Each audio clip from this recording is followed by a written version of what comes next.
The Parable of the Widow. Would you like to have another story? Okay, we will have another story.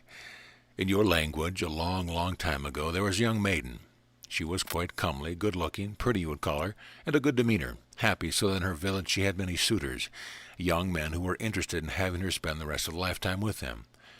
Her father looked over the various young men who were interested in marrying this young maiden, and he chose for her one who came from a family that had many golden coins. And so the young maiden married this young man, and together they grew to love each other. She gave birth over time to some children, first a boy, and then they rejoiced in the boy. And as he grew to be a toddler, there came to be another child in the family, a little girl, who very much resembled the young maiden when she was a very young girl. As that one became a toddler and the boy became a bit older, there came to be another child in the family, another boy, a younger brother, and they rejoiced over the younger brother, and it was a very happy family. And in the fullness of time there was another child born, another little girl, so that the young maiden, as she grew into womanhood and motherhood, had 2 boys and 2 girls, and she rejoiced in the small ones. She rejoiced in what they were learning, what they would share with her, how they would run and play in the sun, how they would run and play in the rain, how they would help tend the cattle and the sheep. In that time, as is the way of the world, news came to their village that there was a warring going on in a neighboring land, and the older son chose to go off to be with some of the other young men to fight for what he saw to be right and to protect his village. His mother was not happy to see him go, but it was his choice, and so she gave him her blessing, as did the father. Young man went off and left the family.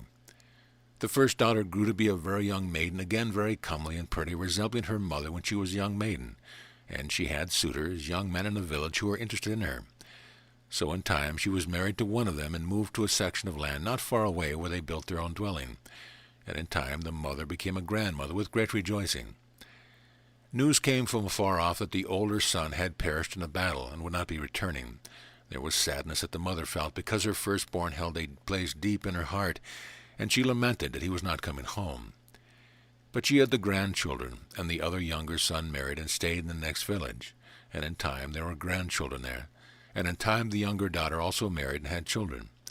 So there were quite a few of the grandchildren around her, and she was quite busy with them. And there came upon the land what you would now call a plague, a sickness, and the older daughter and some of the grandchildren perished in the plague. So there was a sadness and a sense of loss again for the one she had loved and held in her arms. She could no longer do that with the body, but in her heart she still felt that love. In time the beloved husband passed on and released his body, and she became a widow with 2 of her children and some of the grandchildren still in her life. Then there came the hordes of what would be called the barbarians, who overran the land. Her 2 children and all the grandchildren were slain before her eyes. She, being a widow and being very elderly at that point, was spared, in fact ignored. The barbarians did not even see her and did not care. She was too old for them to care about, and she was left in the corner of the dwelling place alone. She began to feel, what is the use of life? Where are all the friends, the neighbors, the children, the grandchildren, the husband? Where even are the cattle and the sheep? For they had been taken by the barbarians who overtook the land.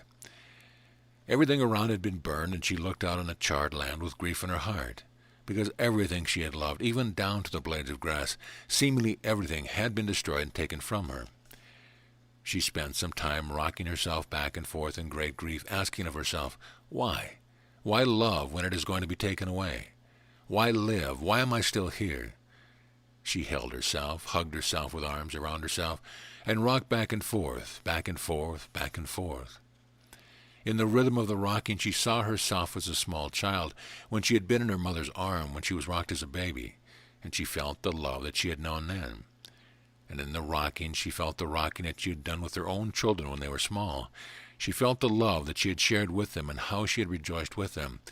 And she felt again the love of each child as it was a babe in her arm. She remembered when they started to grow a bit taller, and she remembered the love they shared with each other as a family. And in the vibration of rocking, and the vibration of remembering love and feeling surrounded by that love, physically surrounded in that love, she came to understand that it was not the loss that was important. It was the love that had been shared that made life worthwhile.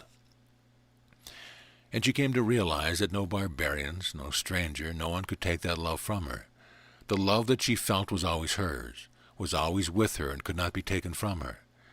The love was that would always be the value of life, and with that realization she drew her last breath and joined her loved ones. That is known as the parable of the widow. The realization that all that matters in life and all that makes life worth living is love, and that love can never be ever taken from you. Everything else can be taken. Everything else is temporary, but the love that you feel is yours always, and that is what makes life worth living.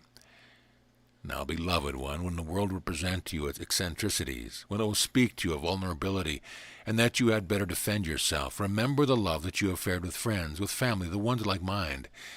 Count yourself blessed by every moment of love, for truly that is where your treasure lies.